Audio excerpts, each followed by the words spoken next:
এখন আমি ডেকে নিচ্ছি আমি আর অসীমদা একসাথেই কাজ করতাম স্টেট ব্যাংকে। অসীমদা আমাকে চলে এসে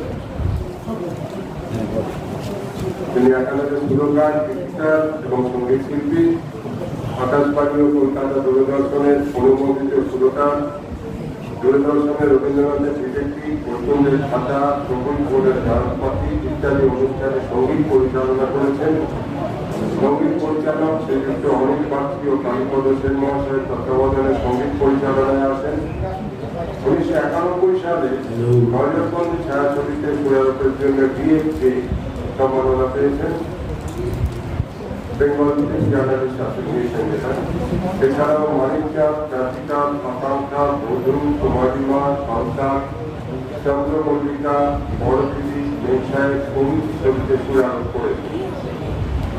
তার সুরারোপিত গানে আশা ভোসলে, কুমার সাধু, অভিজিৎ, শান ছাড়াও বাংলাদেশ হেমন্ত মুখার্জি ও পাকিস্তানের বিখ্যাত গায়ক গোলাম নবী কণ্ঠদান করেছেন।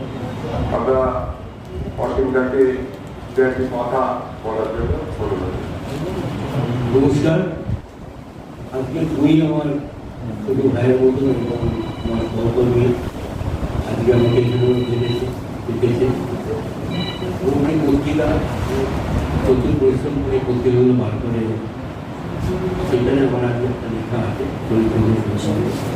অ্যাকচুয়ালি আমরা সুন্দরী যারা আমাদের চরিত্রগুলি আমাদের অগ্রজ বা আমরা কোথায় এবং শরীরের সঙ্গে ব্যক্তিগত খুবই আলাপ পরিচয় ছিল। ওনার বাড়ি যাওয়ার অনেক গিয়েছে লোহাডানো স্ট্রিটে আকাশী বিল্ডিংয়ে। এটা প্রায় 89-90 সালে সময় পাবো শেষ কয়েকটা জাতীয় পারে ওনার মেয়েকে আমি আমার ছবিতে গাইয়েছি, সন্তান ছবিতে সন্তরাকে গাইয়েছি। শরীরের কাছ থেকে আমরা নানারকমভাবে মানে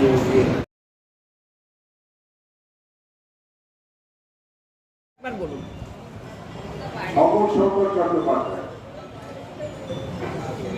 আমি সমতাকে একটি কথা বলার জন্য অনুরোধ করব। এই যে অনুষ্ঠান হচ্ছে সলিল চৌধুরী সম্বন্ধে, এটা কিন্তু খুব সুন্দর জিনিস। সঙ্গীতের একজন আইকন, যিনি সঙ্গীত জগতের মধ্যে একটা আলোড়ন তুলেছিলেন, নতুন মাত্রা এনে দিয়েছিলেন। জীবনানন্দ যেমন কবিতার মধ্যে নানান রকম ইন্ট্রোডিউস করে উপমা বা নানান রকম ধ্বনি প্রদান, গান প্রদান, নানান রকম শব্দ ব্যবহার করে একটা কবিতার মধ্যে বাঁক এনে দিয়েছিলেন। লেনিন যেমন একটা মার্ক্সীয় দর্শনকে একটা আধা পুঁজিবাদী রাষ্ট্রের মধ্যে প্রয়োগ করে সেটাকে সমাজতান্ত্রিক রাষ্ট্রে পরিণত করে পৃথিবীকে দেখিয়ে দিয়েছিলেন, সলিল চৌধুরী তেমনি ভারতীয় সঙ্গীত ধারার সঙ্গে বিদেশি অর্কেস্ট্রা, তাদের ক্যাথিড্রাল কোরাস, তাদের গয়া, এই সমস্ত ইন্ট্রোডিউস করে বাংলা গানকে একটা আলাদা মাত্রা দিয়েছিলেন। এবং যেহেতু উনি মার্ক্সীয় দৃষ্টিভঙ্গিতে ছিলেন, ওনার প্রতিটা স্টেপ গানেরও প্রত্যেকটা কথা, তুমি আমি প্রেম নিয়ে খুব একটা গান নেই ওনার, যা কিছু সর্বসাধারণকে নিয়ে গান, বিশেষ করে কৃষিজীবী তাদেরকে নিয়ে, শ্রমজীবী তাদেরকে নিয়ে, খেটে খাওয়া মানুষকে নিয়ে, তাদেরকে সমাজের সবাই সেই জন্য আকর্ষিত হয়েছিল। একদমই প্রেমের গান খুঁজছে নেই যে গান, কিন্তু সেই যে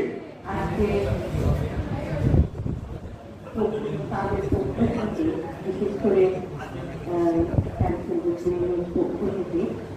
এখানে আমন্ত্রণ পাওয়ার জন্য আমি তাকে কৃতজ্ঞ এবং বিখ্যাত পৃথিবী বিখ্যাত সুরকার, সঙ্গীতজ্ঞ, সঙ্গীত শিল্পী সলিল চৌধুরীকে নিয়ে তার শতবর্ষের তাকে নিয়ে যে কাজের পরিশ্রম এবং এইভাবে লেখা সংগ্রহ করা, এই যে অনলস পরিশ্রম তিনি করে চলেছেন একটির পর একটি স্মারক সংখ্যা পাঠ করে, এটা লিটল ম্যাগাজিনের ছাড়া যথেষ্ট সমৃদ্ধ করছে। তাই তাকে আবারও ধন্যবাদ। এরকম করে তিনি চলতে থাকুন, আমরা পাশে আছি আমাদের সীমিত ক্ষমতা নিয়ে। ভালো থাকুন। আপনাদের সবাইকে আমার শুভেচ্ছা ও ভালোবাসা জানিয়ে আমার বক্তব্য শেষ করছি।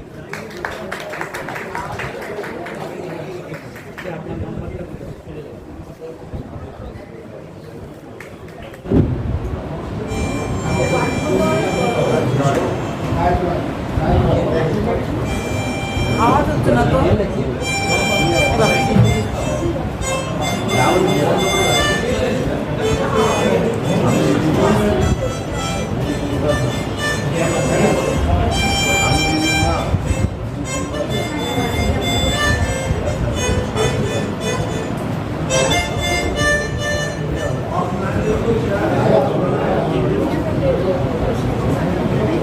ধন্যবাদ বিশ্বশিল্পে উনি পুরীর জগতের মানুষ, তো সরকারের একটু অসুবিধা হচ্ছে।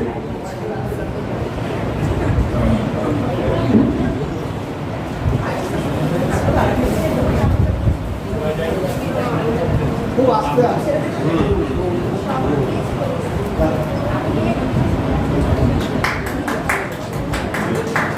এই সারটা কিন্তু খুব কষ্ট করে সংগ্রহ করে, এটা কলেজ ঠিক পাড়ায় পাওয়া যায়, এটুকু এখানে জানালাম। এখন দেখে নিচ্ছি উজ্জ্বল চট্টোপাধ্যায়, আমাদের অত্যন্ত প্রিয় মানুষ। উনি একটা পত্রিকার সম্পাদক, ক্রান্তিকাল পত্রিকা এবং সুসংগঠিত এবং ভারত পত্রিকা, ক্রান্তিকাল পত্রিকার সম্পাদক। অনেকে উনি বাঁকুড়ার মানুষ, বাঁকুড়া থেকে এখন এখানে থাকে বেহালার দিকে। উজ্জ্বল চট্টোপাধ্যায়কে যারা কারণটা বিখ্যাত লেখা আছে বিষ্ণুপুর ধরাকা ডান্সের থেকে জন্মভক্ত। এই বইটার একটা বিখ্যাত হচ্ছে এই সংখ্যাটা যে সলিল চৌধুরীর যে ভ্যারিয়েশন বাউল থেকে আরম্ভ করে কীর্তন এবং বিভিন্ন রবীন্দ্রসঙ্গীত এছাড়া কবিওয়ালার গান, রামদেবী গুপ্ত, টম্পা সব নিয়ে এই সংখ্যাটা পড়া। একটা ভারতীয় সঙ্গীতের বিবর্তনের ইতিহাস এই সংখ্যাটায় পড়া। আপনারা যদি দেখেন সেটা পাবেন। তো আমরা সেইভাবেই সংখ্যাটা করেছি। এখানে আমি যদুভট্টের উপরে বিষ্ণুপুর ধরাটা, তার উপরে একটা খুব সুন্দর লেখা আমাদের দিয়েছেন, আমরা সেটা ছাপিয়েছি। আমি দু একটি কথা বলার জন্য উজ্জ্বল চট্টোপাধ্যায়কে অনুরোধ করব। নমস্কার। ডানকুন্ডার এই মহান প্রচেষ্টা কোন একজন বিশিষ্ট ব্যক্তিত্ব বা ব্যক্তির উপর বিশেষ সংখ্যা পায়, এটা কিন্তু খুবই উল্লেখিত দাবি। আমি যদিও এই পত্রিকা লিখি,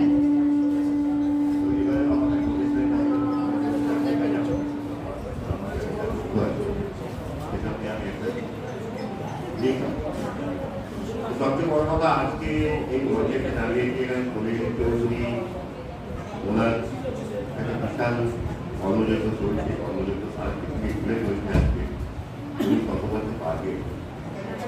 তো ওনাকে নিয়ে একটা বিশেষ বলার জন্য একটু বলতেও চাই না, শুধু একটা লাইন বলে যায়, তিনি কত সুন্দরভাবে একটা সহজ জিনিসকে বোঝান।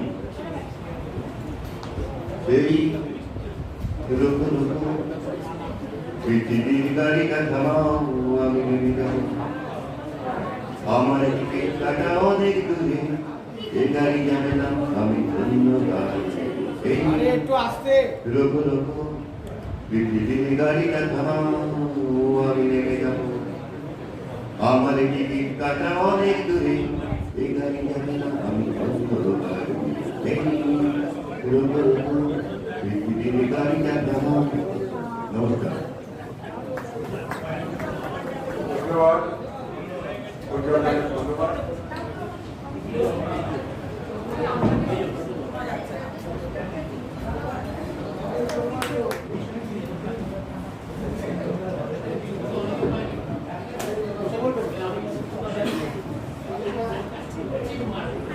শতবর্ষে করলেন এবং সলিল চৌধুরীকে জানার আমাদের শেষ নেই। একজন পূর্ববর্তী বক্তা বললেন যে রবীন্দ্র জন্মশতবর্ষের পরে রবীন্দ্র চর্চা যেমন আমাদের বেড়েছিল, আজকের দিনের পরে হয়তো সলিল চর্চা বেরোচ্ছে। এবং বিভিন্ন পত্রপত্রিকাকে ধন্যবাদ, অনেক পত্রপত্রিকাকে সলিল চৌধুরীকে নিয়ে বেশ কিছু লেখাও বেরিয়েছে, কয়েকদিন ধরেই বেরিয়েছে। আমি কোনো বলবো না কিছু, আমি শরীর গঙ্গা জলে গঙ্গা পুজোর মতন সলিল চৌধুরীর একটা কবিতা, যে কবিতাটা পড়ে আমি সলিল চৌধুরী ভক্ত হয়েছি। সবাই গান শুনে হয়তো ভক্ত হয়েছে, কবিতাটা পড়ে ভক্ত হওয়ার পরে গানের এবং তারপর আমি বেলাঘাটের মানুষ। আমরা ছোটবেলায় মানে কিশোরবেলায় আমাদের সুকান্ত চোখের সামনে ভাসত এবং সুকান্ত ভট্টাচার্যের যে রানার ঠিকানা এই কবিতাগুলো পড়ে পরে এই গানগুলোতে আমরা যখন গেছি তখন আমরা সুরতাল কিছু বুঝিনি, কিন্তু আমরা চোখের সামনে দেখতে পারতাম যেন রানার গান হচ্ছে, সত্যি সত্যি এরকমই। এবং ঠিকানা এই গানগুলো আমাদের থেকে আজও টানে। এইসব গান সুকান্ত ভট্টাচার্যের যেমন কবিতা, এমনি সলিল চৌধুরীর সুরারোপ, এ হেমন্ত মুখোপাধ্যায়ের কণ্ঠ, এ আমাদের ভোলানো। তবে আমি আর কিছু বলছি না, সলিল চৌধুরী যে কবিতাটা আমি মুগ্ধ হয়ে তার ভক্ত হয়েছিলাম এবং আছি এবং থাকবো, সেই কবিতাটাই মৃত্যু। কবিতা বহু শ্রুত কবিতা, আপনারা অনেকেই শুনেছেন। আমি সলিল চৌধুরীর কবিতাটা পড়ছি।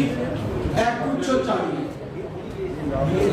উত্তরাধিকার সূত্রে পেয়েছি শুধু এক গুচ্ছ চাবি, ছোট বড় মোটা পেটে নানান রকমের নানা ধরনের চাবি। মা বললেন যত্ন করে তুলে রেখে দিন। তারপর যখন বয়স বাড়লো, জীবন ও জীবিকার সন্ধানে পথে নামলো, পকেটের সম্বল শুধু সেই এক গুচ্ছ চাবি, ছোড়ায় শেষে খুলে যাবেই বলা, এটা আমি মুক্ত হয়েছিলাম। এবং এই নিয়ে সলিল চৌধুরীর কবিতা নিয়ে আমাদের বেলাঘাটে একটা বক্তৃতা করে শিক্ষা প্রবণী, সেখানে আমি একটা প্রবন্ধ পঙ্কজ কুমার চ্যাটার্জি চলে গেল। তাহলে আমাদের লেখক শতবর্ষে করলেন এবং সলিল চৌধুরীকে জানার আমাদের শেষ নেই। একজন পূর্ববর্তী বক্তা বললেন যে রবীন্দ্র জন্মশতবর্ষের পরে রবীন্দ্র চর্চা যেমন আমাদের বেড়েছিল, আজকের দিনের পরে হয়তো সলিল চর্চা বেরোচ্ছে এবং বিভিন্ন পত্রপত্রিকাকে ধন্যবাদ। অনেক পত্রপত্রিকাকে সলিল চৌধুরীকে নিয়ে বেশ কিছু লেখা বেরিয়েছে, কয়েকদিন ধরেই বেরিয়েছে। আমি কোনো বলবো না কিছু। আমি সলিল গঙ্গা জলে গঙ্গা পুজোর মতন সলিল চৌধুরীর একটা কবিতা, যে কবিতাটা পড়ে আমি সলিল চৌধুরী ভক্ত হয়েছি। সবাই গান শুনে হয়তো ভক্ত হয়েছে, কবিতাটা পড়ে ভক্ত হওয়ার পরে গানের এবং তারপর আমি বেলাঘাটের মানুষ। আমরা ছোটবেলায় মানে কিশোরবেলায় আমাদের সুকান্ত চোখের সামনে ভাসত এবং সুকান্ত ভট্টাচার্যের যে রানার ঠিকানা এই কবিতাগুলো পড়ে পরে এই গানগুলোতে আমরা যখন গেছি তখন আমরা সুরতাল কিছু বুঝিনি, কিন্তু আমরা চোখের সামনে দেখতে পারতাম যেন রানার গান হচ্ছে, সত্যি সত্যি এরকমই। এবং ঠিকানা এই গানগুলো আমাদের থেকে আজও টানে। এইসব গান সুকান্ত ভট্টাচার্যের যেমন কবিতা, এমনি সলিল চৌধুরীর সুরারোপ, এ হেমন্ত মুখোপাধ্যায়ের কণ্ঠ, এ আমাদের ভোলানো। তবে আমি আর কিছু বলছি না, সলিল চৌধুরী যে কবিতাটা আমি মুগ্ধ হয়ে তার ভক্ত হয়েছিলাম এবং আছি এবং থাকবো, সেই কবিতাটাই মৃত্যু। কবিতা বহু শ্রুত কবিতা, আপনারা অনেকেই শুনেছেন। আমি সলিল চৌধুরীর কবিতাটা পড়ছি। এক গুচ্ছ চাবি, উত্তরাধিকার সূত্রে পেয়েছি শুধু এক গুচ্ছ চাবি, ছোট বড় মোটা পেটে নানান রকমের নানা ধরনের চাবি। মা বললেন যত্ন করে তুলে রেখে দিন। তারপর যখন বয়স বাড়লো, জীবন ও জীবিকার সন্ধানে পথে নামলো, পকেটের সম্বল শুধু সেই এক গুচ্ছ চাবি, ছোট বড় মোটা বেটে নানা রকমের নানা ধরনের চাবি। কিন্তু যেখানে যাই সামনে দেখি প্রকাণ্ড দরজা, আর তাতে ঝুলছে প্রকাণ্ড এক তালা। পকেট থেকে চাবি গুচ্ছ বের করি, এ চাবি সে চাবি, ঘোরায় ফেরায় লাগে না, খোলে না। শ্রান্ত হয়ে ঘরে ফিরি, মা দেখে না হাসে, বলে ওরে তোর বাবারা তো ওই চাবি দিয়ে দরজাগুলো খোলেনি, শুনেছি নাকি বাবার হাতে। তো আসল কথা কি জানিস? আসল কথা কি জানিস? এই চাবি হলো সততা, সত্যের, যুক্তি, নিষ্ঠা। আজকাল আর ওই চাবি দিয়ে এসব দরজা খুলে না। তবুও তুই ফেলে দিস না, তুই যখন চলে যাবি তোর সন্তানদের হাতে দিয়ে যাস এসব চাবি গুচ্ছ।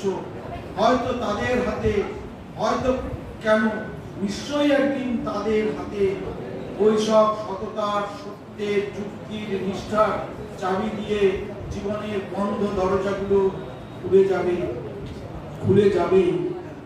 এই ছিল সলিল চৌধুরীর প্রত্যয়, শেষে খুলে যাবেই বলা, এটা আমি মুক্ত হয়েছিলাম। এবং এই নিয়ে সলিল চৌধুরীর কবিতা নিয়ে আমাদের বেলেঘাটা একটা বক্তৃতা করে শিক্ষা প্রমাণী, সেখানে আমি একটা প্রবন্ধ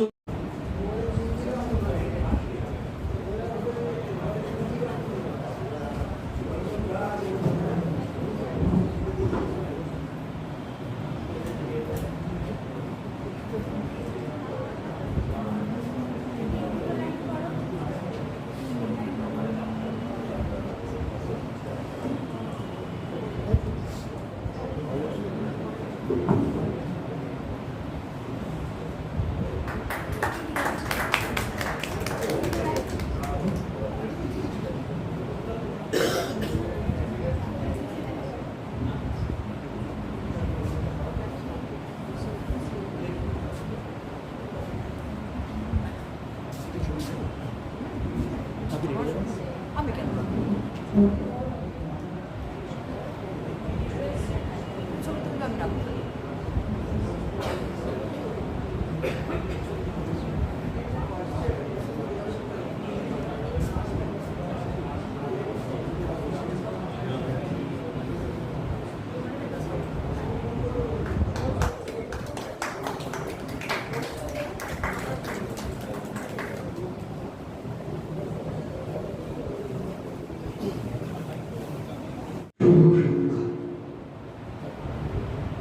প্রথমে আমার অত্যন্ত কাছের মানুষ, প্রায় 15 বছর উপরে তার সাথে আমার সম্পর্ক, সুন্দর করি। তিনি যখনই কোনো নতুন কাজ করেন আমাকে ফোন করেন, কথা বলেন, এবং প্রতিটি অনুষ্ঠানে আমাকে তিনি বলেন, কিন্তু আমি তার কথা রাখতে পারি না। আজকে বলেছি আমি আসবো এবং শ্রোতা হয়ে আসবো, কোনো কবি বা আলোচক ইত্যাদি নয়। আমি এসেছি ওটার সময়। সবার প্রথমে আমি তাকে ধন্যবাদ জানাবো, এইরকম একটি কাগজ রণশ্রী সলিল চৌধুরীর সংখ্যা, এটা আমি বিশ্বাস করি উনি অত্যন্ত পরিশ্রম করে কাজ করেন, এটা বলে দেওয়া দরকার। প্রচন্ড পড়াশোনা করেন, কোনো একটা কাজ করার আগে অনেকের সাথে পরামর্শ করেন কিভাবে করলে ভালো হবে, এগুলো কিন্তু শোনেন। অনেকে যেটা শোনেন না, অনেকে মনে করেন আমি যেটা ভাবছি সেটা, কিন্তু তিনি সকলের সাথে একটা মানসিক সম্পর্ক রেখে একটা কাজ করার চেষ্টা করেন। লিটল ম্যাগাজিনের সম্পাদককে তো এটাই বড় ভূমিকা, কেননা লিটল ম্যাগাজিন করছেন, নতুন কিছু দেবেন, নতুন কিছু ভাবনা। অতএব এই নতুন কিছুর জন্য কিন্তু নানা চিন্তা করতে হবে মানুষের সাথে। আজকে তিনি সলিল চৌধুরীর উপর যে সংখ্যাটা করছেন, আমি আশা করব এই সংখ্যাটা আগামী দিনে যারা সলিল চৌধুরীকে নিয়ে গবেষণা করবেন, বাংলা গান নিয়ে গবেষণা করবেন, বাংলা তৎকালীন কবিতা নিয়ে, গল্প নিয়ে গবেষণা করবেন, এবং সলিল চৌধুরীর যে নিজস্ব ঘরানা সেটাকে নিয়ে ভাববেন, এই বইটি আশা করি সেটা একটা মাইলস্টোন হবে। কেননা সাধারণত যারা গবেষণা করে তারা তো নানা রকম বই চান, খুঁজে পান না, কিন্তু আমার মনে হয় সলিল চৌধুরীকে নিয়ে অনেকেই হয়তো কাজ করেছেন। কিন্তু আশা করবো শ্যামসুন্দর গুই নিশ্চয়ই তার মানসিক ভাবনা দিয়ে তার অন্তর্কে এই বইটি করেছে, পরিশ্রম দিয়ে করেছে। অতএব এই বইটি আগামী দিনে পাঠকের কাছে, যারা জানেন না সলিল চৌধুরীর কাছে, তাদের কাছে একটা মাইলস্টোন হয়ে থাকবে। সলিল চৌধুরী আসলে আজকে তার জন্মদিন, ঠিক আজকে কিন্তু জন্মদিন, এবং আজকেই কিন্তু তিনি এই অনুষ্ঠানটা করছেন। আমার মনে হয় কবি জন্মদিনে, বিশেষ করে 100 বছর পর থেকে এই কবিকে নিয়ে গবেষণা শুরু হয়। এর আগে একটা গান শুনেছি, কবিতা শুনেছি, তার গল্প পড়েছি, কিন্তু আজ থেকে কিন্তু কবি নতুন জন্ম হলো। অর্থাৎ এই বছরটা নানা রকম কাজ হবে, গবেষকরা কাজ করবেন, তাদের ভাবনা চিন্তা সলিল চৌধুরী সম্পর্কে ভিভিসেকশন করবেন, কাটাছেড়া করবেন, কোথায় ত্রুটি কোথায় বিচ্যুতি কি, হয়তো সেই সময় শ্যামসুন্দরবাবু ভাববেন আমার একটা সরকার করতে হবে, কেননা অনেক অজানা তথ্য বেরিয়ে এসছে বিভিন্ন পত্রপত্রিকার তথ্য দিয়ে। এটাই তো একটা লিটল ম্যাগাজিনের সম্পাদকের ভূমিকাও। আজকের দিনে লিটল ম্যাগাজিন মানে সম্পাদকরা কতগুলো কবিতা এবং কবিতা যোগ করে তারা কতগুলো কবিতার অনুষ্ঠান করে। উনি কিন্তু একটু ব্যতিক্রম, অর্থাৎ কবিদের কবিতা থাকে এবং তার সঙ্গে বিশেষ বিশেষ যে সংখ্যাগুলো পাঠকরা খুঁজে বেড়ায়, লাইব্রেরিতে পায় না, তিনি কিন্তু সেই রকম একটা কাজ করেছেন।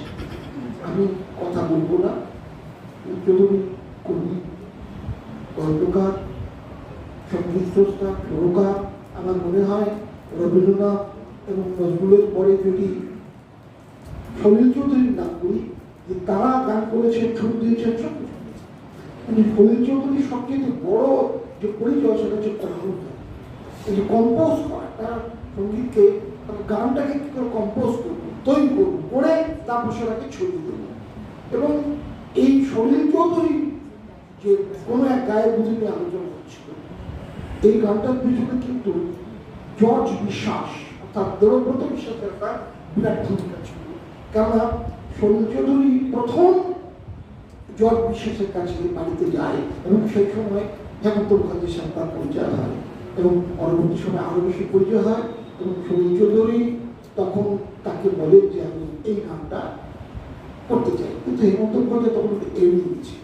তার পেছনে একটা কারণ ছিল, কারণটা হচ্ছে হেমন্ত মুখোপাধ্যায় তাকে বলেছিলেন তুমি প্রতিবাদী কবিতা লেখো, আর এই সময় আমি যদি তোমার গানটা গাই আমার পক্ষে সেটা খুব ক্ষতিকর হবে। সলিল চৌধুরী তখন এক করবে আলিবাজি বেড়াচ্ছে, কমিউনিস্ট পার্টি তখন ঘোষণা করা হয়েছে, কমিউনিস্ট ব্যান্ড করা হয়েছে, সেই সময় হেমন্ত মুখার্জির কাছে এই কথাটা প্রত্যাখ্যান গেল। কিছুদিন পরে সলিল চৌধুরী হেমন্ত মুখার্জি খুঁজে বেড়াচ্ছে, ওই সুরটা কাটে বেড়াচ্ছে, সলিল চৌধুরী বলেছে, কিন্তু সলিল চৌধুরী দেখা পায়নি। পরবর্তী সময় হেমন্ত মুখার্জি সেই সুরটা শুনে গানটা করলেন অন্য এক গায়ক প্রথম। কি অসাধারণ গান! এটা আমার মনে হয় যে এই সলিল চৌধুরীকে আবিষ্কার করেছেন ওই দেবব্রত বিশ্বাস, জর্জ বিশ্বাস, তিনি পরবর্তী সময় পাঠিয়েছিলেন। অতএব তাকে তো ধন্যবাদ জানাতে হয়। আমি বেশি কথা বলবো না, আমি কবিতা একটু করবো।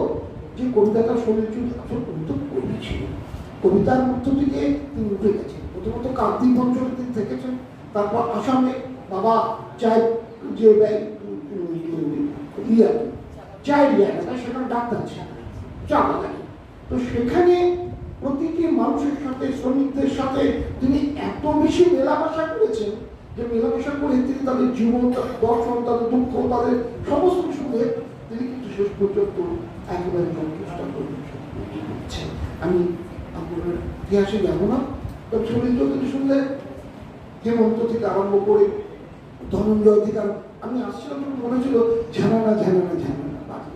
কি বিখ্যাত বল আমাদের সেই সময় শুনতাম, কি অসাধারণ সলিল চৌধুরীর সুর। হ্যাঁ, এই সমস্ত সুর নীলমোহন চৌধুরী তখন করতেন, সমস্ত গণনাটা দিতেন, ইচ্ছা করে ফরেন্ডারে গামছা দিয়ে করেন, এই সমস্ত গাছগুলো তিনি কিন্তু মানে গিয়েছেন আর কি। সব সুন্দর। আমি যে কবিতাটা করবো সেটা একটা অংশ, কিন্তু হচ্ছে শপথ। সেদিন রাত্রে সারা কাকদ্বীপে হরতাল হয়েছিল। সেদিন রাত্রে সারা কাকদ্বীপে হরতাল হয়েছিল। সেদিন আকাশে জল ভরা মেঘ, বৃষ্টির বেদনাকে বুকে চেপে ধরে জল ভরা মেঘ থমকে দাঁড়িয়েছিল। সেদিন রাত্রে কাকদ্বীপে হরতাল হয়েছিল।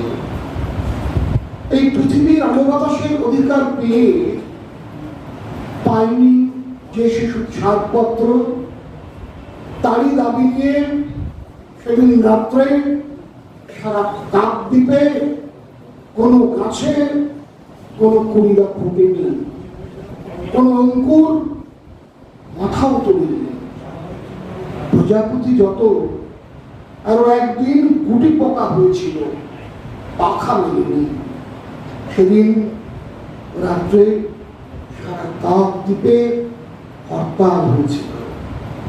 গ্রামনগর, মাঠ পাথার, বন্দর তৈরি হও, কার ঘরে জ্বলেনি দীঘা, চির আধার তৈরি হও, কার বাছার মেলেনি দুধ, শুকনো মুখ তৈরি হও, ঘরে ঘরে ডাক পাঠাও, জোট বাঁধো, তৈরি হও, তৈরি হও, জোট বাঁধো, মাঠ কিষান, কলে মজুর, নয়জওয়ান, জোট বাঁধো, এই মিছিল, এই মিছিল সব হবার, সব পাওয়ার মিছিল, এই মিছিল হও সামিল, তৈরি হও, তৈরি হও, জোট বাঁধো, তৈরি হও।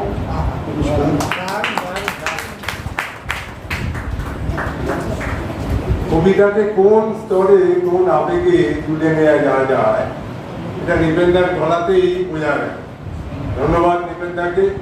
এখন যে একটি কথা বলার জন্য আমি অসীম দাস শর্মা, তিনি অগ্রবাণী পত্রিকার সম্পাদক, খুব উচ্চমানের একটা পত্রিকা, তার সম্পাদক, তাকে যে একটি কথা বলার জন্য কথা শুরু করার আগে শিক্ষা অগ্রবাণী পত্রিকার এই সংখ্যায় যারা লিখেছেন তাদের একজন এখানে উপস্থিত আছেন, আমার অনেকজনের বন্ধু, সহকর্মী, শ্যামসুন্দর অনুজ ও বটে। তার হাতে আমি পত্রিকাটি তুলে নিতে চাই এবং পত্রিকা সম্পর্কে আজকে রণসৃজ পত্রিকার প্রকাশের অনুষ্ঠান, সেখানে শিক্ষা অগ্রবাণী নিয়ে বেশি কথা বলা উচিত না, দু একটি কথা বলি যে এই পত্রিকায় আমরা যখন আজকে সলিল চৌধুরীকে নিয়ে আলোচনা করছি, কথা বলছি, এবং সুব্রত, আমার আরেক অনুজ এখানে বসে আছে, সুব্রত কুমার দাস, শিক্ষা অগ্রবাণী পত্রিকার সহযোগী সম্পাদক,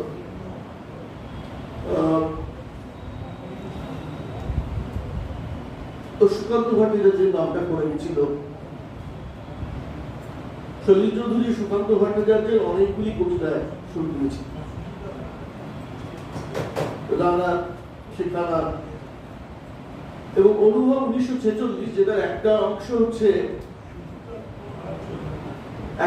হচ্ছে বিস্ময় এবং তার অপবিত পরের অংশ হচ্ছে নিশ্চিতভাবে বিদ্রোহ। এই কবিতা এবং একটি কবিতার কথা বলা হয় না, একটি মোরগের কাহিনীতেও সুর দিয়েছিলেন শুভেন্দু চট্টোপাধ্যায়, যিনি আপনারা জানেন বিখ্যাত অভিনেতা, যার পুত্র এখন বিখ্যাত হয়েছে শাসক, সেই শুভেন্দু চট্টোপাধ্যায় রেকর্ড করেছিলেন। এরকম অনেক কথা বলা যায়। সলিল চৌধুরী নিয়ে অনেক কথা হয়েছে, তার মধ্যে একটি কথা আমি খালি একটু উল্লেখ করতে চাই। এই রোববার 17 তারিখ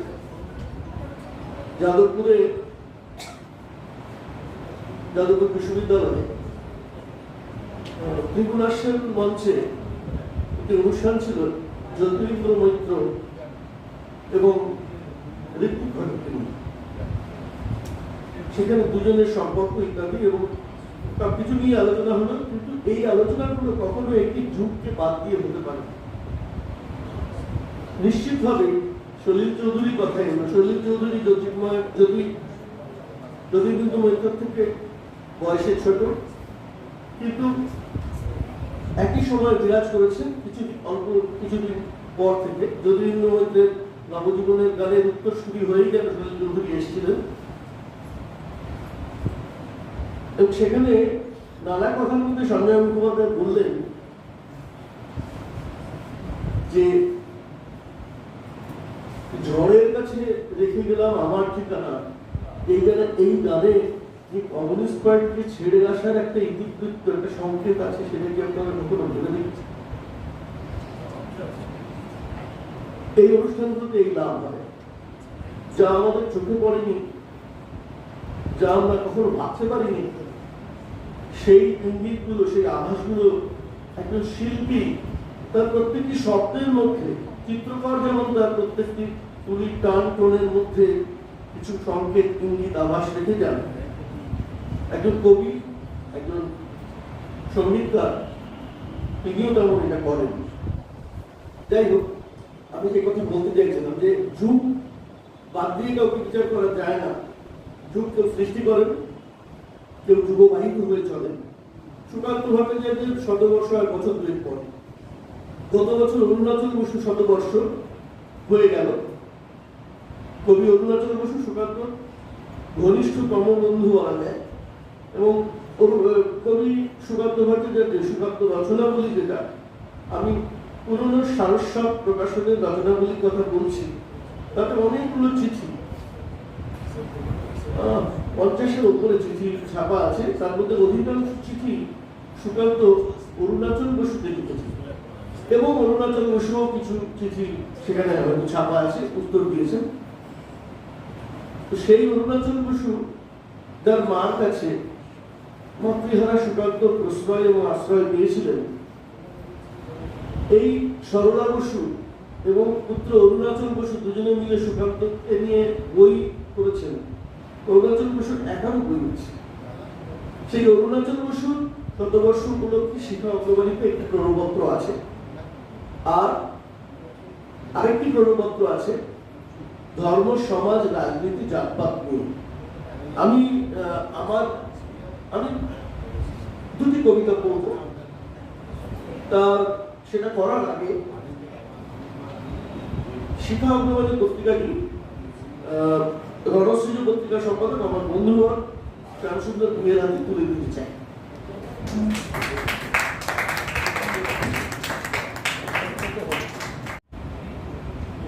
প্রতি ভোর আকাশের অবিন্যস্ত বিছানায় গর্ভবতী রাত তার সকাল প্রসব করে পাখিদের চিৎকারে, সিজারিয়ান অস্ত্রোপচারে।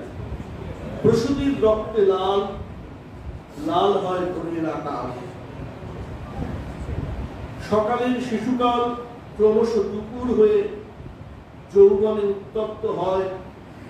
প্রৌঢ়কাল শেষে সন্ধ্যাবেলা খুন হয় সন্ত্রাসের চপারের আয়।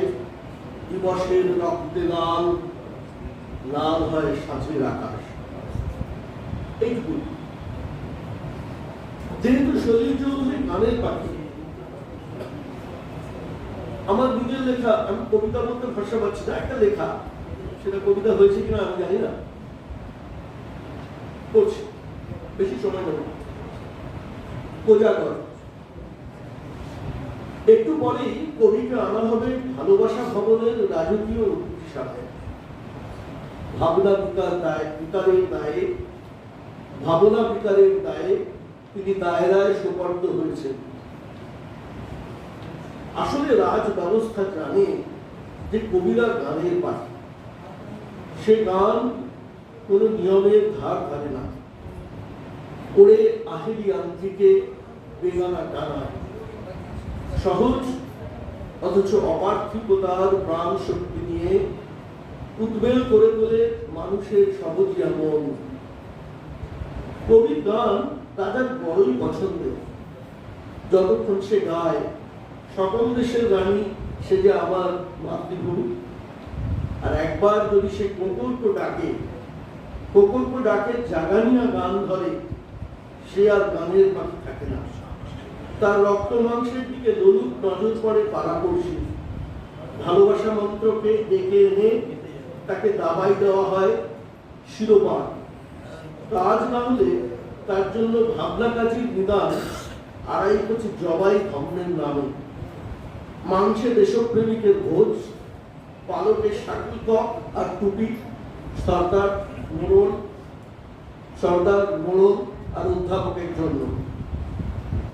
কবির জীবনকালের যত ছবি ও সুললিত গান কেটে ছেটে সেটে দেওয়া হয় রাষ্ট্রের এজমানি দেয়ালে, যাতে কবির ভিতরে দেশপ্রেমিককে অনায়াসে চেনা যায়। যাতে কবির ভিতরে দেশপ্রেমিককে অনায়াসে চেনা যায়। মাইনে করা চিত্র করে ধর্মদাস তুলি, ছবিতে জ্যোতিষচক্র আরোপ করে। চারিপাশে রাষ্ট্রীয় জগঝপ্প বাজানো হয় যাতে কবির প্রকল্পটা চাপা পড়ে যায় অন্তরে। শুধু কবির বুকের ভেতরের লাল মোড়ক ঝুঁটি পাঁশকুড়াতে পড়ে থাকে প্রশ্নচিহ্ন হয়ে, পাঁশকুড়াতে পড়ে থাকে প্রশ্নচিহ্ন হয়ে। রাত শেষ হবার মুখে অলৌকিক ডাক পড়ে, কোকরকো কোকরকো কোকরকো। একটি রক্তিম জাগৃতির, অন্তত একটি আনুপাতিক প্রতিধ্বনির প্রতীক্ষা। নমস্কার।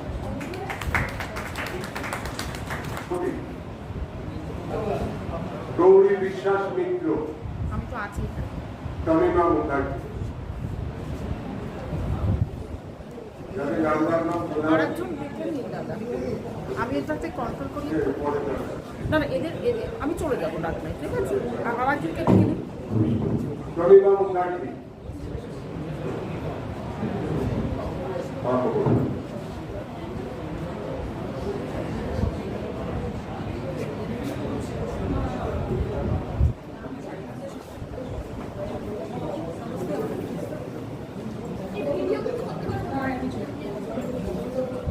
শুভ সন্ধ্যা।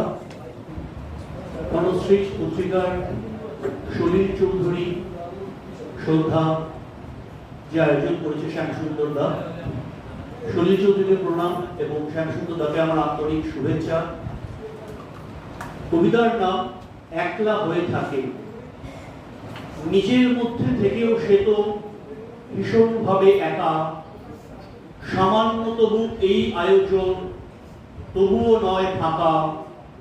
নিজের মধ্যে সেই মানুষই আজ ভীষণভাবে একা। আমরা কি তার নাম জেনেছি, পেয়েছি কি তার দেখা? তবুও আজও সেই মেয়েটা সবার মধ্যে একা। কোথায় বাড়ি, ঠিকানা কি ওর, জানতে চেয়েছি আগে। রাস্তা জুড়ে ছুটছে গাড়ি ঘোড়া, আর ভেতর জ্বলছে রাগে। তোমার কোনো ঠিকানা নেই, নেই কি বাড়ি ঘর? শরীরে যখন ঘিরে ধরে অসুখ বিসুখ জ্বর। আচ্ছা আকাশ, আচ্ছা বাতাস, এসব কথা বলছি আমি কাকে? যে মেয়েটা ধুলো মাখে আর একলা হয়ে থাকে। নমস্কার। ধন্যবাদ সুবর্ণ মৈত্রকে। এখন করুণাদার চক্রবর্তী।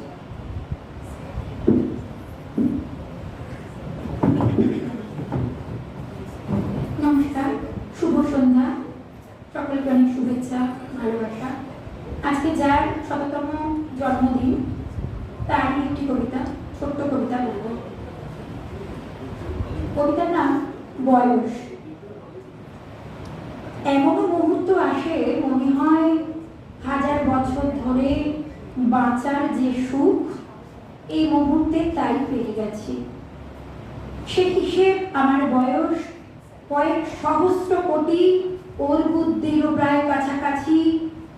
অন্যথায় এমনও বলতে পারো যে কটি মুহূর্ত তুমি কাছাকাছি ছিলে, সে কটি মুহূর্ত শুধু আমি বেঁচে আছি। নমস্কার, সবাই ভালো থাকবেন। ধন্যবাদ অনুরাধা চক্রবর্তী। এখন কবিতা পাঠ করবে তনিমা মুখার্জি। নমস্কার, শুভ সন্ধ্যা। এই থামো, পৃথিবীর গাড়িটা থামো। পৃথিবীর গাড়িটা থামবে না, কিন্তু আমাদের গাড়ি থামাতেই হবে একদিন। আর তার আগে আগেই আমি চেক করি। সবাইকে শুভেচ্ছা জানিয়ে চলে যাচ্ছে সরাসরি কবিতায়। কবিতার নাম অন্ধকার ঘুরে। হেমন্তের জ্যোৎস্নায় মাঠ ভরা উৎসাহী ধান হলো আবার।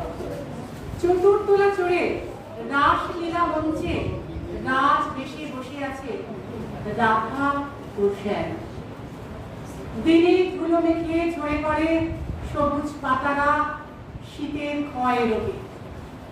যদি মুক্তি পায় এখন আজ, তবে কার কাছে ফিরে যাব? আগুন তো সব শেষ, শুধু পড়ে আছে ছাই। শরীরের ভাঁজে ভাঁজে বয়ে যাওয়া নদীর আঁক বাঁক অস্তিত্ব এখন জীবনের শাড়িত ছুরি ফলার সাথে দ্বন্দ্বযুদ্ধ খেলায়। একটু অসাবধানে ছুটবে টিনকি দিয়ে রক্ত। ছেঁড়া শিরা চেপে ধরে আবার বাঁচার লড়াই। আলোহীন নিপাপ অন্ধকার ঘরে দোলে আগুন দিয়ে আজ ফের আয়নার মুখোমুখি। দূর মাঠে কুয়াশারা রাত জাগে, নিশুতি কোটরে দেখে ওঠে পেঁচা, চোখের জল মুছে ভেতরের শব্দগুলো সরিয়ে রাখে নির্বিকার হাহাকারে। এখনো আমাকে সেই প্রেমিকের অভিমানিনী হয়ে হাঁটতে হবে আরো আরো 3 প্রহরের পথ, শুধু শব্দবন্ধ খোঁজার করে। নমস্কার, পড়লাম কবিতার নাম অন্ধকার। ধন্যবাদ। ধন্যবাদ। উপেক্ষিত শর্মা, দীপ্তি ভট্টাচার্য চন্দ্র, ধ্রুবকুমার দত্ত, ইন্দ্রল মিত্র, আপনারা 4 জন মঞ্চে চলে আসেন।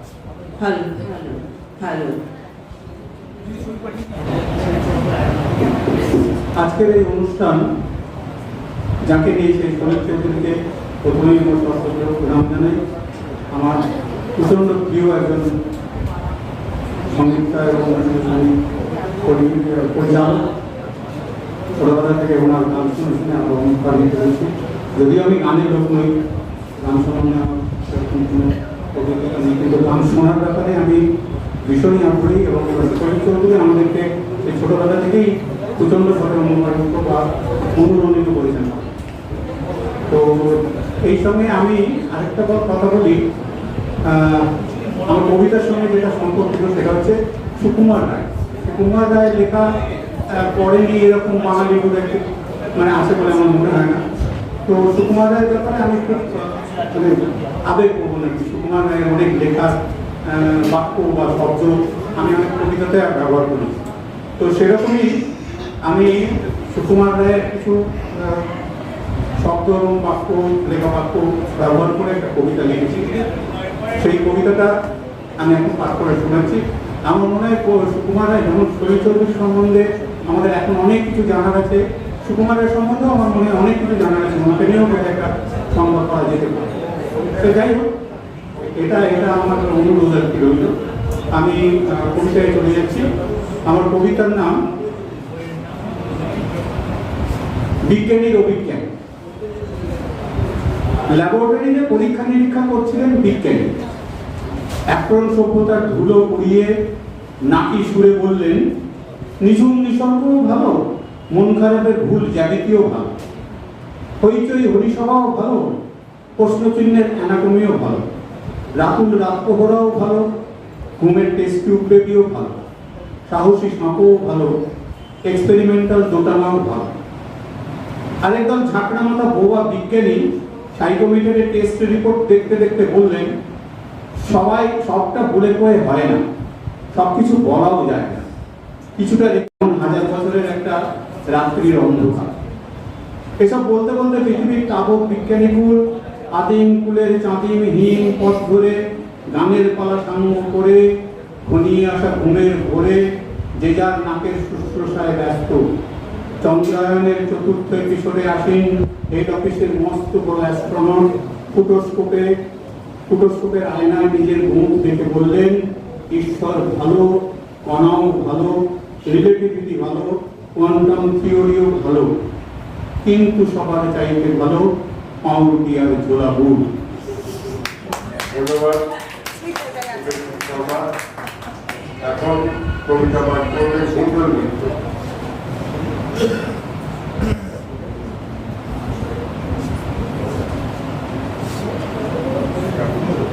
স্বামী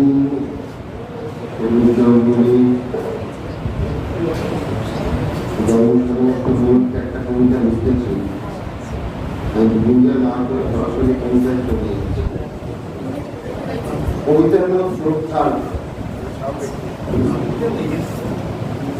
সুরের তরঙ্গ তুলেছে তুমি অসীম সাগরে, তোমার লেখনীতে মিশে রয়েছে প্রজ্ঞানের ভাষা। কখনো কৃষক উজ্জীবিত তোমার কথায় সারা দেশকে বেড়েছে নিজের সঙ্গে ঝর্ণার মধ্যে ঝঞ্ঝারে। তব ভাষায় বিকশিত আনন্দিত নিষ্পাপ মন তুমি শোনে, তোমার জন্মের ভালোবাসা তোমার জানায় প্রণাম।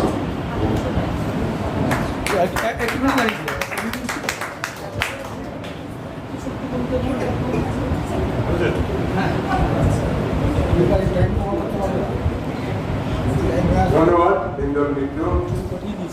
এখন রূপকুমার দত্ত কবিতা পাঠ করুন। নমস্কার, আমি এখন যে কবিতাটা পড়ব সেটি রচনা করেছেন সলিল চৌধুরী। কবিতার শিরোনাম সরদার বাবুর কবিতা লেখা।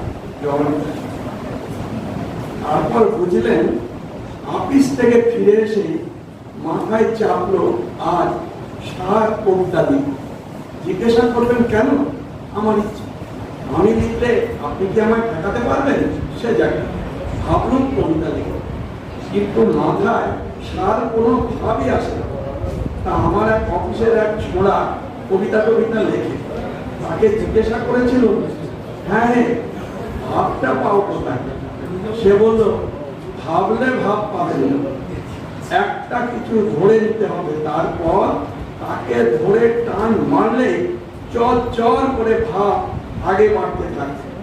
এই ধরুন, যেমন সকালবেলা উঠেই যাকে দেখলেন তার হাতেই রাজকন্যার বিয়ে দিলেন, ওই বিয়ে দেওয়া অব্দি আপনার কাজ।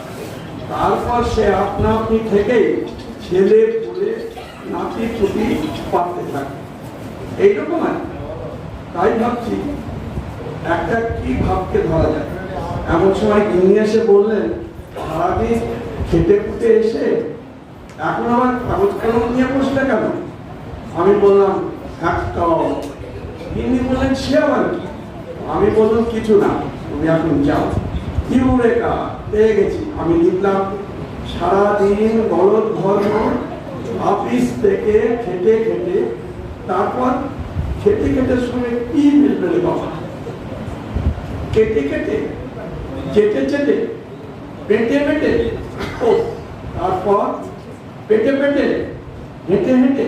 ঠিক লিখলাম, বাসের ভিড়ে চড়তে মেরে মাইল দুয়ে হেঁটে হেঁটে বাড়িতে এসে দেখি, কি দেখি রে বাবা?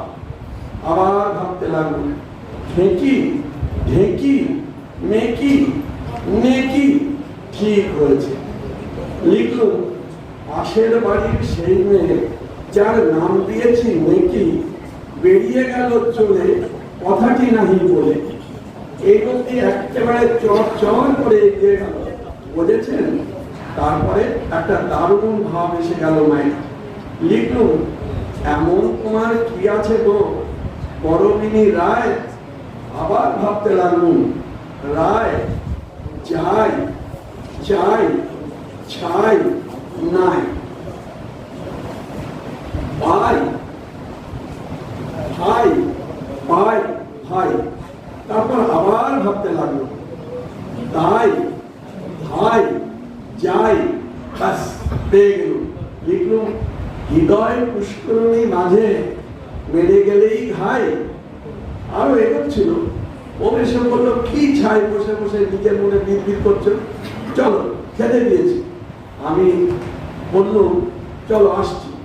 মোড়া থেকে একবার পড়ল, সারাদিন দলদ ধর্ম, অফিস থেকে খেটে খেটে, বাসের ভিড়ে চড়তে গেলে মাইল দুয়ে হেঁটে হেঁটে বাড়িতে এসে দেখি, পাশের বাড়ির সেই মেয়ে যার নাম দিয়েছি নেকি, বেরিয়ে গেল চলে, কথাটি নাহি বলে। ভাবলু মনে, এমন তোমার কি আছে গো বড়বিনী রায়? হৃদয় পুষ্করিণীর মাঝে মেরে গেলে ঘাই। কেমন লাগলো? চমৎকার হয়নি? বাবা, চালাকি চলবে না, কালই অফিসে ছোড়াটাকে ছাপতে দেবো। কি বলে, ছাপবে না? ধন্যবাদ কুমার দত্ত। এখন দেখে নিচ্ছি মায়া দাস,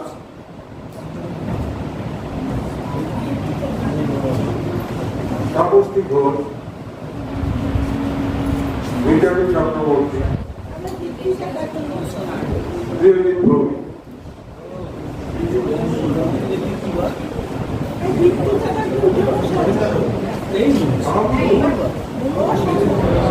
এখন সঙ্গীত পরিবেশন করবেন দীপ্তি ভট্টাচার্য জয়।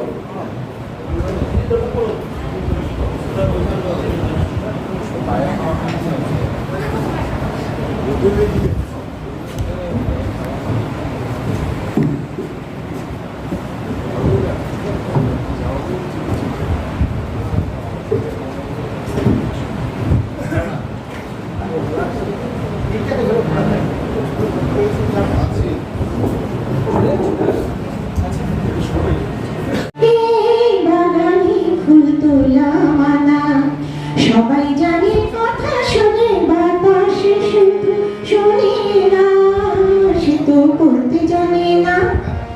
ও ঋষিগন্ধানে শীতের মনোজে মাতায়, দিবসে পড়ে থাকে পথের ধুলায়।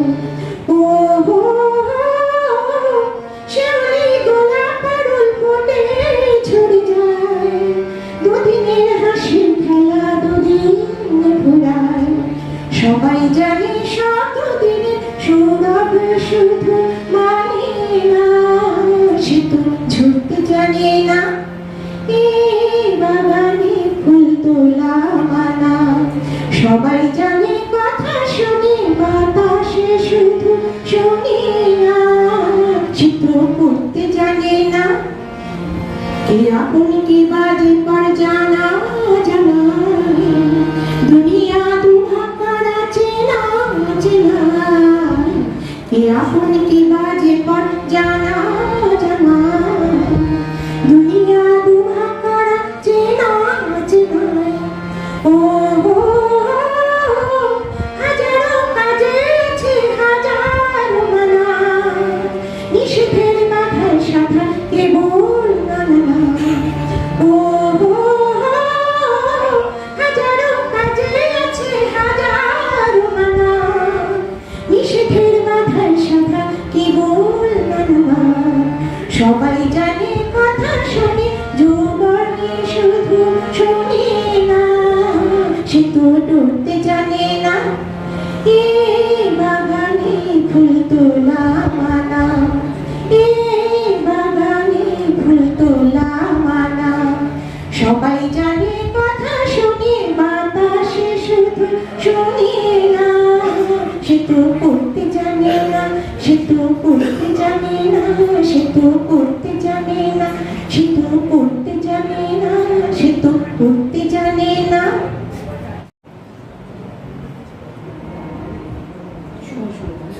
সকলকে আমার আন্তরিক শ্রদ্ধা এবং অভিনন্দন। আমার স্বামী ইন্দ্রবাবুকেও আমার আন্তরিক শ্রদ্ধা। ওই উচ্চার দিন ডাকে স্বপ্ন রঙিন, ছুটে আয় নগর বয়ে যায় রে মিলন। ওই চুলেছে তার শুনো ওই আহ্বান, শুনো ওই আহ্বান। ওই উচ্চার দিন ডাকে স্বপ্ন রঙিন, ছুটে আয় রে নগর বয়ে যায় রে মিলন। ওই তো তুলেছি তার শুনো ওই আহ্বান।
হয়ে চেয়ে দেখি বনলতার দুচোখে শিশিরের দাগ।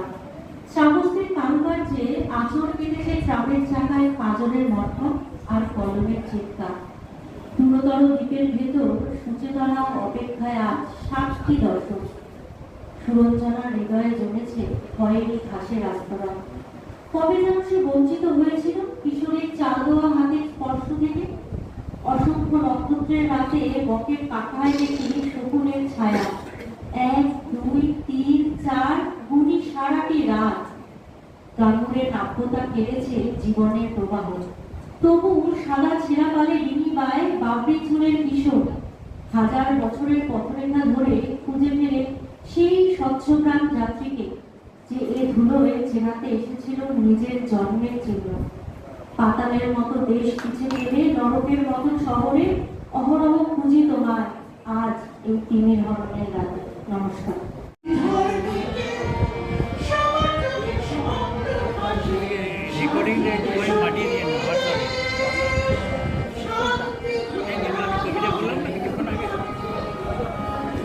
বন্ধ হয়ে গেল দাদা।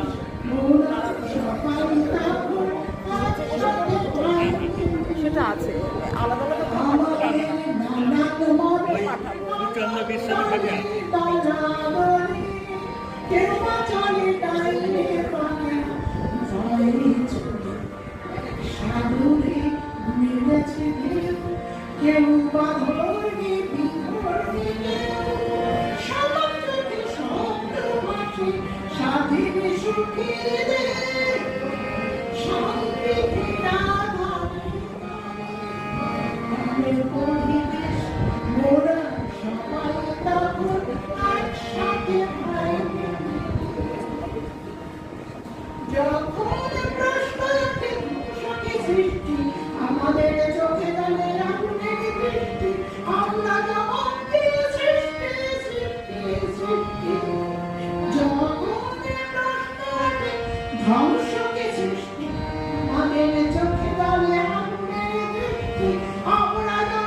হরিয়ানায় উড়িয়ে মারা হলো 21 বছরের যে তরুণীকে, আজ তার 5ম মৃত্যুবার্ষিকী। যে দ্রোহের মিছিল মোমবাতি জ্বালিয়ে মুখে কালো কাপড় বেঁধে ইন্ডিয়া গেটের সামনে হেঁটেছিল, সেই মিছিল অভিরূপ বদলে রাজনৈতিক দল কষাকষিতে ঝান্ডা হাতে তুলে নিয়েছে। সাহিত্য একাডেমি পুরস্কার প্রাপ্ত যে কবি একটি আস্ত বই লিখেছিলেন অনার কিলিং। পেয়েছি শুধু এক গুচ্ছ জানি, ছোট বড় মোটা বেটে নানা রকমের নানা। সরকারি দপ্তরে বারবার লাইন দিতে হয়, হাতের কাছে লাইন সাবধান হতে হয়, নতুবা কত শত ছোট ঘটনা ঘটে যায়। পরে কোনটা হচ্ছে এইভাবেই রাত হবে, অথচ হলো ভয়। অনুভূতিরাও কেমন স্বেচ্ছাচারী হয়। মানুষের ঘরে আসত পাহাড়, পার্বত্য অঞ্চলে না। কি অদ্ভুত বিস্ময় কথা, দেখে যে ঘেন্না পায়। নমস্কার। আমি ছোট ছোট দুটো কবিতা পাঠ করে শোনাচ্ছি। শরীর চৌধুরীকে নিয়ে আমার একটি লেখা, জ্বলে ওঠে প্রদীপ। সমগ্র অস্তিত্ব জুড়ে তোমার চূড়ান্ত উপস্থিতি। তবু ক্লান্ত শরীরে নেমে আসে বিকালের ছায়া, প্রত্যুষের প্রথম আলোয় জেগে ওঠে তোমার মুখ। পরিযায়ী পাখির মতো ফিরে ফিরে আসো সুপ্ত স্মৃতিতে, প্রস্ফুটিত হয় নতুন বিন্যাস। সমাজের আলোয় জ্বলে ওঠে নতুন প্রদীপ।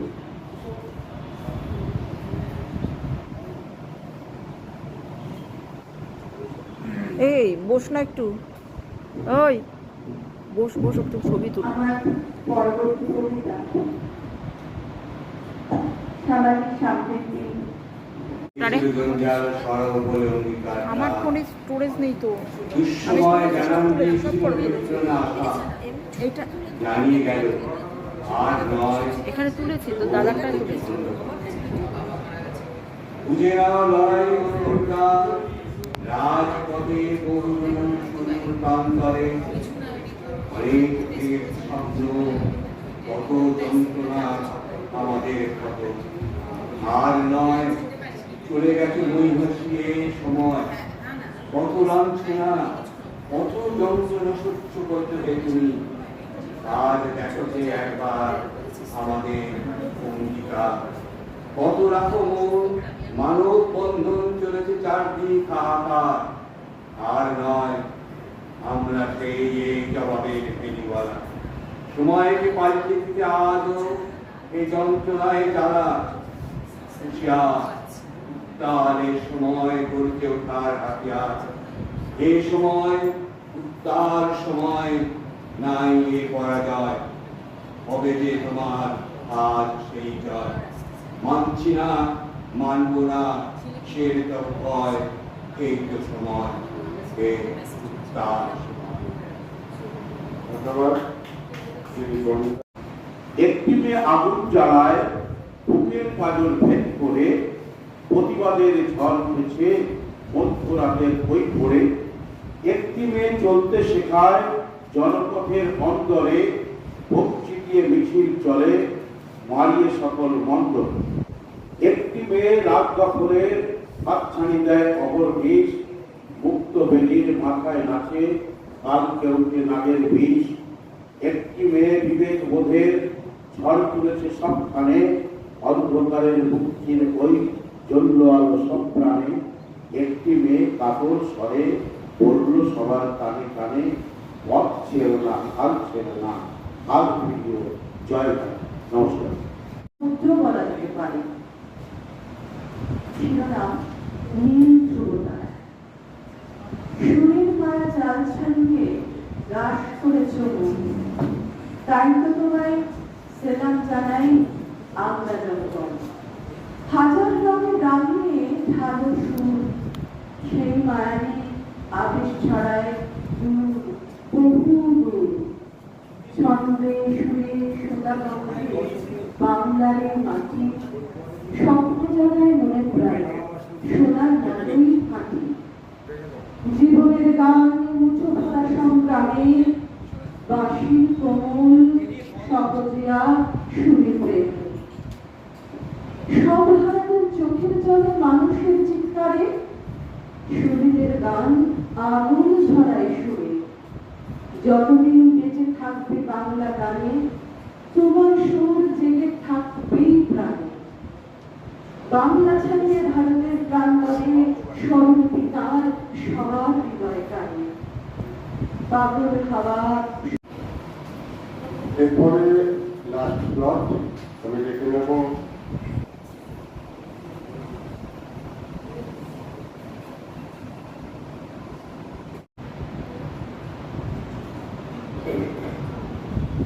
ঠিক 1 মিনিটে একটা ছোট্ট কবিতা পাঠ করবো পরিচিত শতবর্ষের শ্রদ্ধা জানাবো আমার ভালোবাসার সান্না এবং সৃজনশীলতা এবং কামনা করবো আর চলে আসবো আমার প্রিয়তম কবি জীবনানন্দের ছোঁয়া তো লেগেই গেছে অনুষ্ঠানে হেমন্তের সময় কবিতার নাম অযাচিত পশ্চিম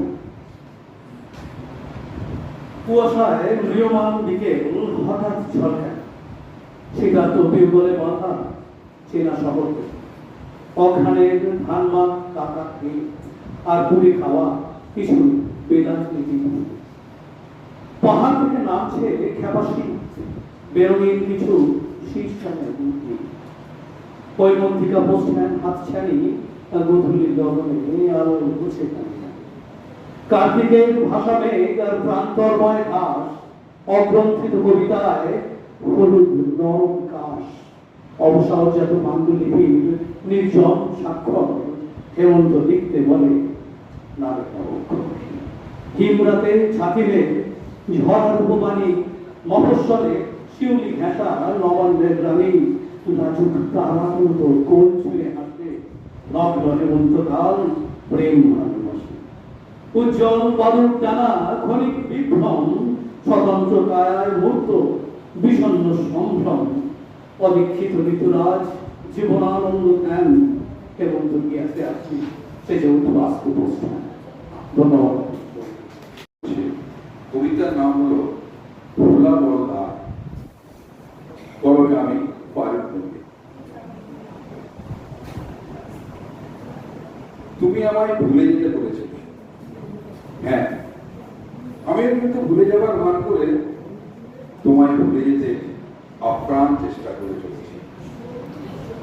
অথচ কি অদ্ভুত দেখো, যখন এই নতুন মুখ বুঝতে গিয়েছি শুধু তোমার মুখটাই ভেসে উঠেছে। যেন মরুভূমির আকাশে স্নিগ্ধ চাঁদ, দুঃস্বপ্নে ঘুম ভেঙে যায়, ক্লান্ত শ্রান্ত মননে আজ আমি পরাজয়ের ক্লান্তিতে চলতে, আর বিজয়ের হাসিতে তুমি ভাস। শুনেছি দুঃখ থাকলেই নাকি মানুষ সুখের কষ্ট, অথচ দেখো সুখটা আজও আমার অভাব। ইচ্ছে করে বিষণ্ণ সন্ধ্যায় আমার কষ্ট স্রোতে তোমার সুখের শিকারা ভাসিয়ে দেখাতে থাকি যন্ত্রণার জলাশয়ের রং। সেদিন হয়তো বুঝবে আঘাতের গভীরতা সমুদ্রের গভীরতার চেয়ে কত গভীর হওয়া। হয়তো প্রশ্ন করবে, তবে কি এমনি নিঃসঙ্গ জীবন কাটাবো? কিন্তু প্রশ্ন যায়, এর জবাব দেওয়ার দায় আমার নয়।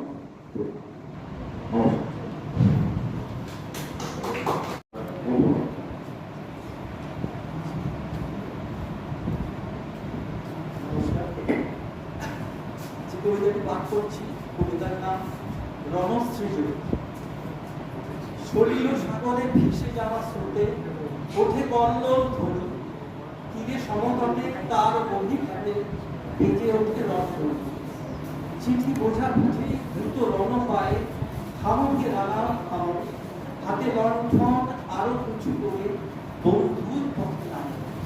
পথ আরো যত উন্নত ভাবো তত নয় উন্নত, পথের আড়ালে নিঃসারে বসে কার খাবার নির্গত। শুধু ধান নয় মান চলে যায় ইজ্জত সাথে সাথে, মানুষের দেশে খাদক মেতেছে মানুষ শিকারে রাতে। জনকল্যাণের দৃপ্ত শপথে শরীরের আবাহন, সাথে বল্লভে মশির আসছে সৃজনে দৃঢ়।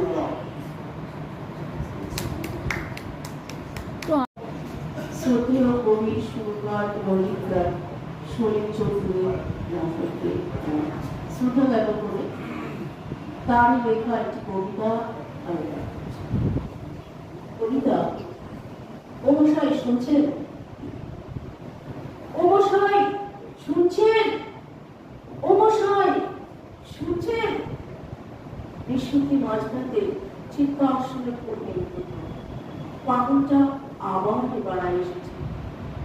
কি যে ও শোনাতে চায় তা কেউ জানে না। দূর থেকে দূরে বেরিয়ে চলে কুকুরগুলো ঘেউ ঘেউ করতে করতে হাঁপিয়ে গিয়ে একসময় থেমে যেত। কিন্তু এই চিৎকারটা থেমে যাওয়ার পরও বহুক্ষণ ধরে কলকাতার মর্মে মর্মে দেয়ালে দেয়ালে ধাক্কা খেতে খেতে অনুরোধ করতে থাকত। ও মশাই শুনছেন? ও মশাই শুনছেন?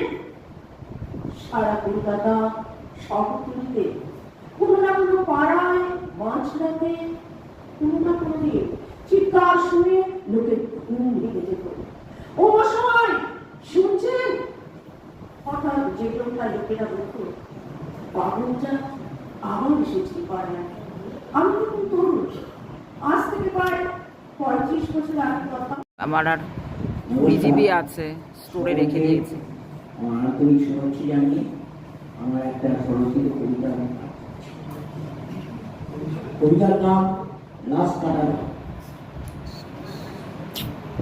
নিশুতি রাত, না ছমছম আকাশে পোস্টমর্টম ঘরের ভিতর থেকে এক নারীর কান্না শুনে আওয়াজ শুনতে বেদনা হতো প্রাণ, করছে বড়ই আহ্বান।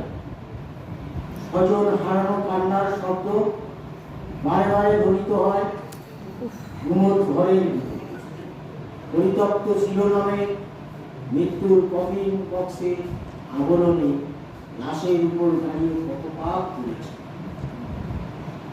আমি স্বাধীনভাবে বাঁচার জন্য সুগম পথের ভিতর হাতখানার ঘর সংসার পেতেছি। এক উজাড় হওয়ার স্বপ্ন ভাঙার উগ্রলোভে পরিত্যক্ত করেছি। হাতকের কিনারায় ষড়যন্ত্রকারী যুদ্ধে আভাস পেয়েছি ভবিষ্যতের ভিড়। এখনো অনেক লাশের শাড়ি পড়ে রয়েছে। মাঝ বয়সের ছেলেমেয়েরা আমার কাজ দেহ কাটাছেঁড়া সেলাই করে পরিবারের হাতে তুলে দেয়। চোখের জলে বিদায় আমি এক লাশ কাটা ঘরে চাকরি নিয়ে এই কারাগারের ভেতর প্রতি হয়ে আছে। কখনো ভোরের আলো ফুটবে, এই কর্ম আমায় টেনে নিয়ে গেছে অতল অন্ধকারে মানব জাতির দেশে। এই ভবিষ্যতের ভাঙনে বাইরে আলো বুঝি জীবনে আর দেখতে পাই। কোনো এক অদ্ভুত অন্ধকারে টেনে নিয়ে যাবে ঝড়ের গতি। এই চোখ যাবে সেই লাশের মরুভূমিতে। পরিত্যক্ত অনেক থরে থরে লাশের মরদেহ টুকরো টুকরো ছন্দপতন। আলো আলোর ভিতর বাইরের মোমবাতির আলোয় উদ্ভাসিত হয়েছে ধরনের বুকে। বৈষ্ণব পদাবলীর উপর একটা বই লেখা গেল, সেটা আপনার বইমের আর প্রকাশিত হতে পারে আশা করা যায়।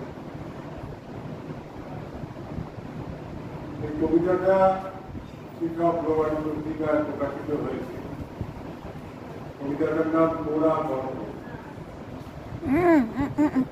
নবান্নের সুবাসে নাকি পোড়া পোড়া গন্ধ, এখনো অদূর বিশ্বাসীদের মনে আছে বিষম যন্ত্র। যারা শীতের ওমে রবি ফসলের আশায় কিংবা কাদামাটি পাতার ঘোষ বর্ষায় রোপণ করেছিল পিতৃপুরুষের ভিটেতে আগামীর স্বপ্নবীজ। আমলের সন্ধানে দূর করেছিল সব দেনা পাওনার উচ্চ বীজ। নবান্নের মহড়ায় মহল্লায় মহল্লায় আর্তপীড়িত বাউলের ঝোলায় প্রপঞ্চম ইন্দ্রিত সর্বস্বতা তা শূন্যই থেকে যায়। যারা নেতাজি বাপ সর্বস্ব সস্তা নৃত্যপট পরিচালকের সাথে বাপ ঘেঁষাঘেঁষি করে শীষ দিয়ে তারাই গ্রাস করে বৈভব নৃত্য ধরে ধরে। ঔদ্ধত্যের কাছে পরাভাবের চেতনা লাঞ্ছিত ভয় দীর্ঘ করে মানবিকতার প্রতিবাদী শিকড়ের ক্ষয়। যদিও সূর্যাস্তের অবসান খ্রিস্ট ঐহিক পরাজয়, নবপুষ্প দলের কর্ণলানে নতুন দিনে সূর্যোদয়। সকলকে ধন্যবাদ।